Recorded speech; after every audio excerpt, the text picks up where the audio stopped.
Since welcoming agro-giant Monsanto into the country in 1996, Argentina has become the world's largest soybean producer.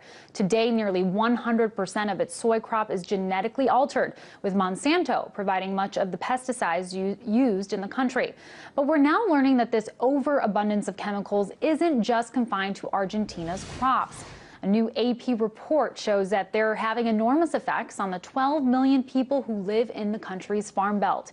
The AP has documented dozens of cases around the country where poisons are applied in ways that are contrary to existing laws. Pesticides are showing up in the soil and drinking water, and a government report found 80% of children surveyed had traces of pesticide in their blood. As a result, people are becoming very sick. In Santa Fe, Argentina, cancer rates are 2 times to 4 times higher than the national average.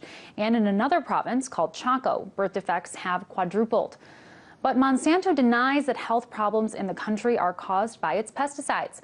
A spokesman tells the AP, quote, "The absence of reliable data makes it very difficult to establish trends in disease incidence and even more difficult to establish causal relationships. To our knowledge, there are no established causal relationships." However, many in Argentina are calling on Monsanto to take responsibility for their products, which more and more people are protesting. To discuss this, along with the latest news on the GMO front, I was joined earlier by Elizabeth Kucinich, Director of Policy at the Center for Food Safety. I started by asking her why GMOs require the use of such strong chemicals. They're actually developed by chemical companies, not necessarily as you would be led to believe to increase yields or to increase nutrition, but really to be able to withstand and resist chemicals. So there are plants that are pesticide-resistant crops, such as Roundup-ready crops that you hear about, and there are also those that actually produce pesticides themselves. So it's the chemical companies really that have made this wonderful business model for themselves, in that they create a seed that is resistant to the types of chemicals that they want to apply to them.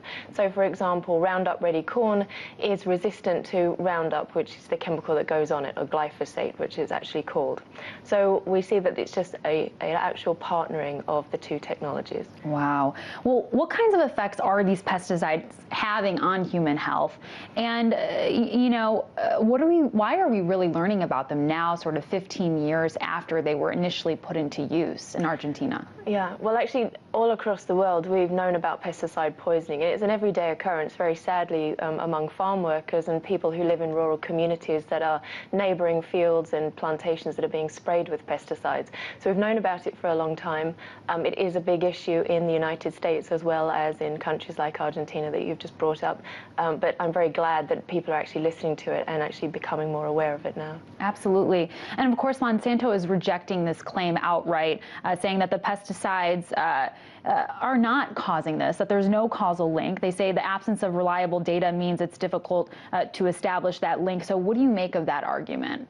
We need more data. I mean, there clearly is an issue with data collection on so many different levels. And when we look at the United States, regulation is that many of the companies just have to submit their own data. There isn't independent data called for, no legal requirement for it. So we need to make sure that this is something that we really push for as a community of people that are very concerned about environmental health and also obviously public health. But interestingly, regardless of that, in May of this year, the U.S. Environmental Protection Agency actually raised the amount of chemical residue that's going to be allowed in food. And they concluded this based on studies done by Monsanto and only by Monsanto. Do you find it concerning at all that the U.S. is really, making regulation and making these guidelines based off of? Well, it's the fox guarding the hen house. It's the person with financial incentives that's actually saying whether something is safe or not safe. That's not what regulation is all about, and we need to make sure that FDA really stands up and that we actually have regulations with teeth in them to make sure that public health, environmental health are protected. Sure. Let's switch gears to another country, Mexico, which is making waves for banning genetically modified foods outright. How big of a win is this? And do you think this decision really could have implications for the anti-GMO movement within the United States, considering the countries border each other? You know, there are many countries that have different levels of bans of different GMO crops, and the Mexico suspension is obviously a move in a good direction in that it will cause for a lot of more conversation, just like you and I having. But in reality, there have been bans that have been put in place that have been overturned relatively quickly, much as the that have been put in place through judicial responses. And we need to make sure that industry doesn't pressure governments, that we make sure that actually public dialogue goes to the point that we really do have regulation, as I said before, that has some kind of teeth to make sure that public health is protected. And we look as well at trade laws such as NAFTA. Yucatan Peninsula had a ban put in place, but it was overturned because Monsanto were threatening that they would sue for damages of potential future losses as ruled in NAFTA. So we have to make sure that our trade agreements also don't undermine our future protections. Absolutely. And let's talk about the United States, because it seems like more and more states are really taking the initiative to ban GMOs, or at least label them. Can you talk about what's specifically going on in the state of Washington, and how that really compares to what we saw happen in California? What kind of outcome do you think we'll see there? So Washington State right now has an initiative, I-522, that's on the ballot. The ballots have all gone out, so hopefully people are mailing them back in saying, yes, we want GMO labeling. There's an enormous amount of money that's being pumped in by industry and Grocery Manufacturers Association, which represents big food, trying to stop people from being able to know what is in their food and the processes that have gone into growing their food. We need to stand up for everybody's right to know, because we don't know the long-term effects of these things, but we do have the right to know the ways in which our food is produced and the levels of pesticides that we may be exposed to. And when we look at the kinds of foods that there are, just general labeling, we see organic, we see in supermarkets conventional. We don't see GMOs, but we can understand that if we're looking at a corn or a soy product particularly, that it will generally be genetically modified unless it says non-GMO or organic.